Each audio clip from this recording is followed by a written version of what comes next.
정숙 할머니는 남편과 함께 평생을 성실하게 살아오신 분이었습니다. 두 분은 젊은 시절부터 땀 흘려 일하며 모은 재산으로 조용한 시골 마을에 아담한 한옥집을 마련하고 평온한 노년을 보내고 계셨죠. 하지만 1년 전 할아버지가 갑작스럽게 세상을 떠나시면서 정숙 할머니의 삶은 서서히 달라지기 시작했습니다. 남편이 떠나기 전 할아버지는 정숙 할머니에게 이런 말을 남겼습니다. 여보, 우리가 평생 모은 재산은 꼭 필요한 곳에 써주시오. 돈보다 중요한 것이 있다는 걸 잊지 마시오. 당시 정숙 할머니는 이 말의 진정한 의미를 완전히 이해하지 못했습니다. 하지만 앞으로 겪게 될 일들을 통해 남편의 뜻이 무엇이었는지 조금씩 깨닫게 되었죠. 남편이 세상을 떠난 지 몇 달이 지났을 때였습니다. 평소 연락도 잘하지 않던 친척들이 하나씩 둘씩 정숙 할머니를 찾아오기 시작했습니다. 먼저 나타난 건 큰조카 민수였습니다. 민수는 평소 일에 쫓겨 사는 40대 직장인으로 아이 교육비와 대출 때문에 늘 돈이 부족했습니다. 하지만 할머니 앞에서만큼은 완전히 다른 사람이었습니다. 할머니, 진짜 오랜만이에요. 삼촌이 돌아가신 후로 할머니 혼자 계시니까 걱정되어서 왔어요. 민수는 처음에는 어색하게, 그러다가 점점 자주 찾아와서 집안일을 도와주고 맛있는 음식을 해주며 정숙 할머니와 이런저런 이야기를 나누었습니다. 처음에는 정숙 할머니도 고마운 마음이었습니다. 이 아이가 언제 이렇게 철이 들었나. 그런데 왜 이렇게 열심히 하는 걸까? 뭔가 어색해. 얼마 안 지나서 둘째 조카 영희도 나타났습니다. 영희는 남편 사업이 어려워져서 생활이 팍팍한 상황이었습니다. 하지만 원래 눈치 빠르고 계산적인 성격이라 접근 방식이 달랐죠. 영희는 민수보다 더 치밀했습니다. 정기적으로 와서 하룻밤을 지내며 할머니를 돌봐드렸죠. 할머니, 제가 가끔 와서 밤에도 함께 있을게요. 혼자 계시면 무슨 일이라도 있으면 어떡해요? 아, 그런데 할머니 요즘 잘 주무세요? 깜빡하시는 건 없고요? 영희의 말에 정숙 할머니는 약간 이상한 느낌이 들기 시작했습니다. 자신은 멀쩡한데 왜 자꾸 그런 말을 하는 걸까요? 그리고 철수도 나타났습니다. 철수는 작은 사업을 하다가 망해서 빚이 있는 상황이었습니다. 그래서 다른 조카들보다 더 절실했죠. 철수는 할머니 앞에서 서툴게 착한 조카 흉내를 내려고 애썼지만 금방 본성이 드러났습니다. 할머니, 삼촌이 돌아가시기 전에 뭔가 걱정하는 일 있다고 하신 적 없어요? 우리한테 맡기실 일 있으면 언제든지 말씀하세요. 특히 복잡한 일들 말이에요. 정숙 할머니는 이 무렵 뭔가 이상하다는 걸 느끼기 시작했습니다. 이 아이들이 자신에게 보이는 관심이 평소와 너무 달랐거든요. 하지만 확신은 서지 않았습니다. 혹시 내가 너무 의심이 많은 건 아닐까? 정말로 나를 걱정해서 오는 걸 수도 있잖아. 좀 더 지켜보자. 그래서 정숙 할머니는 작은 시험을 해보기로 했습니다. 나이 들면서 생기는 자연스러운 건망증을 살짝 과장해서 보이는 것이었죠. 가끔 같은 이야기를 반복하거나 날짜를 헷갈리는 모습을 보였습니다. 하지만 정숙 할머니도 완벽하지 않았습니다. 가끔 깜빡하고 평소처럼 또렷하게 행동하기도 했고 연기가 어색할 때도 있었죠. 그래서 친척들이 의심할 때도 있었습니다. 그런데 며칠이 지나면서 정숙 할머니는 우연히 충격적인 대화를 듣게 되었습니다. 어느 날 저녁 정숙 할머니가 화장실을 다녀오는데 거실에서 작은 목소리로 이야기하는 것이 들렸습니다. 하지만 전체 대화를 다 들은 건 아니고 중간중간 몇 마디만 들었죠. 민수가 말했습니다. 할머니가 요즘 많이 깜빡하시네. 우리가. 영희가 대답했습니다. 그러게. 혼자 계시면 위험할 수도. 철수가 말했습니다.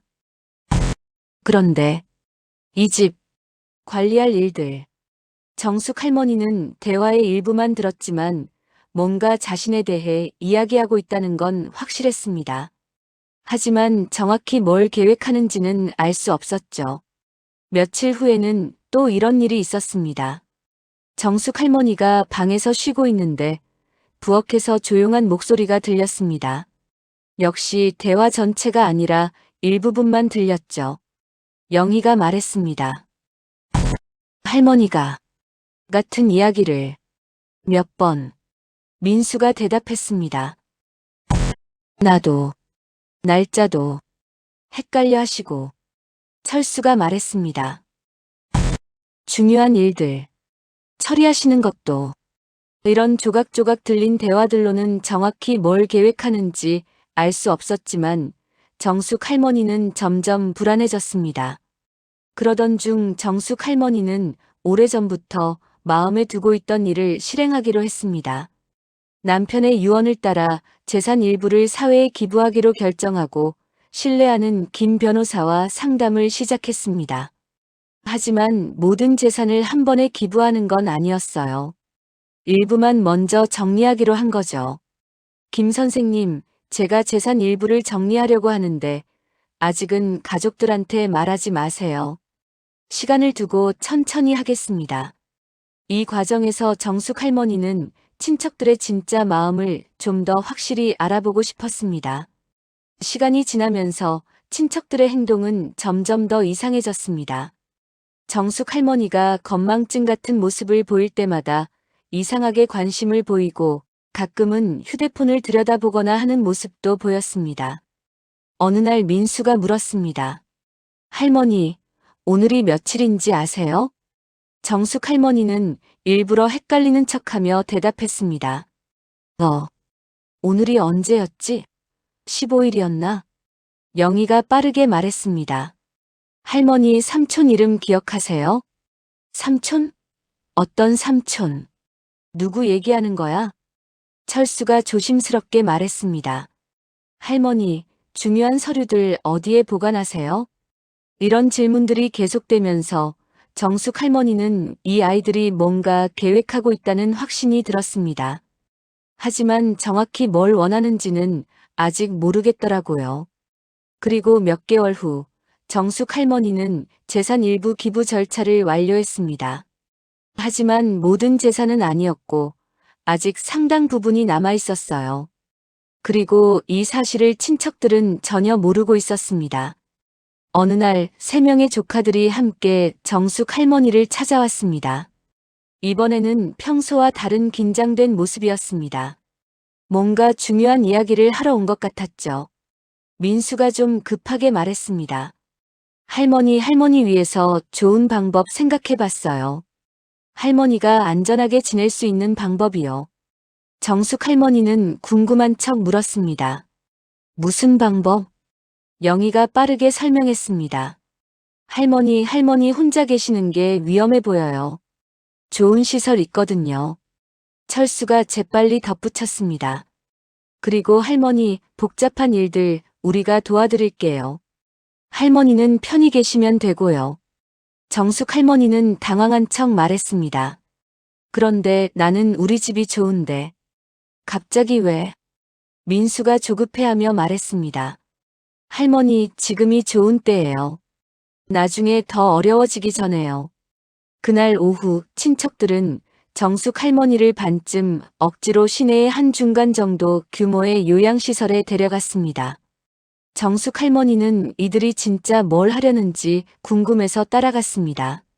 그곳에서도 정숙 할머니는 약간의 건망증이 있는 어르신처럼 행동했습니다. 시설의 직원들은 가족들 말을 듣긴 했지만 별로 심각해 보이지 않는다고 했습니다. 하지만 가족들이 워낙 걱정하니까 일단 머물러 보라고 했죠. 일주일 정도 지난 후 친척들이 다시 찾아왔습니다. 이번에는 정장 입은 중년 남성을 데리고 왔습니다. 할머니, 이분은 박 씨라고 해요. 할머니 일 도와주러 오셨어요. 박 씨가 서류를 꺼내며 말했습니다. 할머니 편하게 지내시게 가족분들이 도와드리는 서류예요. 정숙 할머니는 서류를 보며 생각했습니다. 드디어 진짜 목적을 드러내는구나. 하지만 나도 준비한 게 있어. 그래도 모르는 척 했습니다. 서류가 뭔지 잘 모르겠는데. 민수가 빠르게 말했습니다. 할머니, 우리가 다 할 테니까 서명만 하시면 돼요. 영희가 정숙 할머니 손을 잡으며 말했습니다. 할머니, 이것만 하시면 돼요. 걱정 없이 지내세요. 철수도 조급하게 말했습니다. 할머니, 빨리 하는 게 좋아요. 정숙 할머니는 이제 이들이 뭘 원하는지 확실히 알았습니다. 하지만 자신도 준비해둔 것이 있었어요. 정숙 할머니는 갑자기 휴대폰을 꺼내 들었습니다. 친척들은 할머니가 또 헷갈리는 거라고 생각했습니다. 할머니, 지금 뭐 하세요? 정숙 할머니는 갑자기 또렷한 목소리로 대답했습니다. 김 변호사님한테 전화해요. 민수가 당황하며 말했습니다. 할머니, 박 씨가 여기 있는데요. 정숙 할머니가 단호한 목소리로 말했습니다. 민수야, 내일은 내 변호사와 하는 거야. 그리고 나는 너희들이 생각하는 것처럼 바보가 아니야. 그 순간 분위기가 바뀌었습니다. 정숙 할머니의 말투와 눈빛이 평소와 완전히 달랐거든요. 전화를 받은 김 변호사에게 정숙 할머니가 확실한 목소리로 말했습니다. 김 선생님, 지금 바로 와주세요. 말할 때가 된 것 같아요. 친척들은 뭔가 잘못되었다는 걸 느끼기 시작했습니다. 영희가 불안하게 물었습니다. 할머니, 갑자기 왜 이래요? 뭘 말한다는 거예요? 정숙 할머니는 친족들을 보며 말했습니다. 영희야, 나는 너희들이 뭘 원하는지 대충 알고 있었어. 철수가 당황하며 말했습니다. 할머니, 뭔 말씀이에요? 우리는 할머니를 위해서. 위해서? 정숙 할머니 목소리에 실망감이 담겼습니다. 철수야, 너희가 나를 위해서 한 게 뭐야? 내가 깜빡할 때마다 이상하게 관심 보이고 내 서류 얘기하고 나를 여기 데려온 게 나를 위해서야? 민수가 변명하려 했습니다. 할머니, 우리는 진짜 걱정해서. 민수야. 정숙 할머니가 차분하지만 단호하게 말했습니다. 내가 다른 애들한테 뭔가 얘기하는 것 가끔 들었어. 정확히는 못 들었지만 느낌은 알겠더라. 30분 후 김 변호사가 도착했습니다.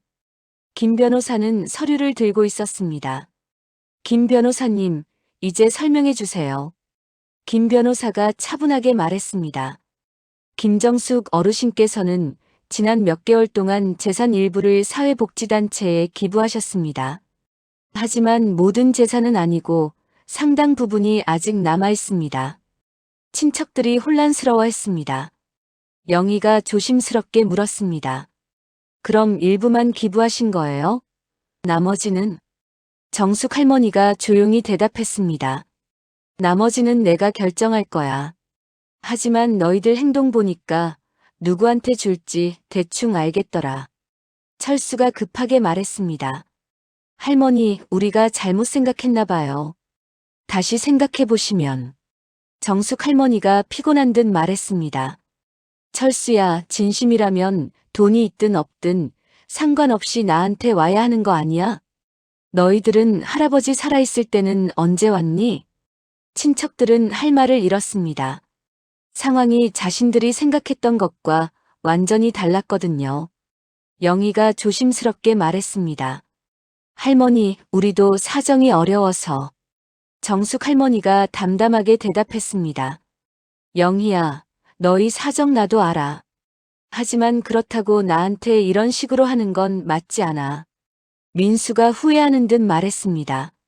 할머니, 우리가 접근을 잘못했나 봐요. 민수야. 정숙 할머니가 조금 부드럽게 말했습니다. 너희가 정말 뉘우친다면 언젠가는 이해할 수 있을 거야. 하지만 지금은 서로 시간이 필요해. 친척들은 결국 아무 말 없이 그 자리를 떠났습니다. 몇 달 후 정숙 할머니는 요양시설을 나와서 작은 아파트로 이사했습니다. 기부한 돈으로 운영되는 마을 복지관에서 가끔 시간을 보내기 시작했죠. 그곳에서 만난 어르신들과 편안한 관계를 맺게 되었습니다. 정숙 할머니는 복지관에서 만난 한 할머니에게 말했습니다. 돈이 있을 때는 몰랐는데 이런 일을 겪고 나니까 사람 마음이 어떤 건지 알겠어요. 그 할머니가 물었습니다. 그래도 아쉽지 않으세요? 정숙 할머니가 잠깐 생각하고 대답했습니다. 가끔은 외롭긴 해요. 하지만 이게 맞는 것 같아요. 한편 친척들은 어떻게 되었을까요? 민수는 이 일이 아내에게 알려지면서 집에서 큰 소리를 들었습니다. 아내가 할머니한테 그렇게 하면 어떡해요? 라며 화를 냈거든요. 민수는 자신의 행동을 반성하고 시간이 지나면서 할머니께 진심으로 사과하고 싶다는 생각을 하게 되었습니다. 영희는 남편에게 이 일이 알려져서 부부간의 갈등이 생겼습니다. 남편이 당신이 그런 사람인 줄 몰랐다며 실망했지만 이혼까지는 가지 않았습니다. 영희는 가족들에게 사과하고 관계를 회복하려고 노력했습니다. 철수는 이 일로 인해 다른 친척들로부터 따가운 시선을 받았습니다. 사업도 계속 어려웠고 꽤 오랫동안 힘든 시간을 보냈습니다. 하지만 완전히 망하지는 않았고 지금은 작은 일을 하면서 조금씩 살아가고 있습니다. 8개월 후 정숙 할머니는 작은 아파트에서 소소하지만 평온한 하루하루를 보내고 있습니다. 복지관에서 만난 몇몇 어르신들과 진짜 가족 같은 관계를 맺으며 지내고 있죠. 어느 날 민수가 혼자 할머니 아파트에 찾아와서 조심스럽게 말했습니다. 할머니, 그때 정말 잘못했어요. 진심으로 죄송해요. 정숙 할머니는 민수를 보며 말했습니다. 민수야, 내가 반성하고 있다는 건 알겠어. 하지만 아직은 섣불리 용서한다고 말하기 어려워. 민수가 고개를 끄덕이며 말했습니다. 네, 할머니. 저도 그게 당연하다고 생각해요.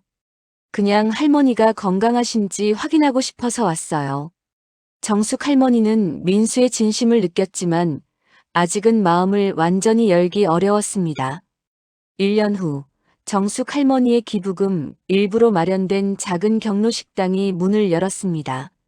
정말 끼니 해결이 어려운 어르신들이 편하게 이용할 수 있는 곳이 생긴 것이었습니다. 정숙 할머니는 경로식당 개소식에서 말했습니다. 남편이 하늘에서 보고 있다면 이걸 좋아할 거예요. 그날 저녁 정숙 할머니는 남편 사진을 보며 혼잣말을 했습니다. 여보, 그때 당신 말이 맞았어요. 정말 필요한 곳에 썼으니까 마음이 편해요. 정숙 할머니의 이야기는 주변 사람들에게 여러 생각을 하게 만들었습니다.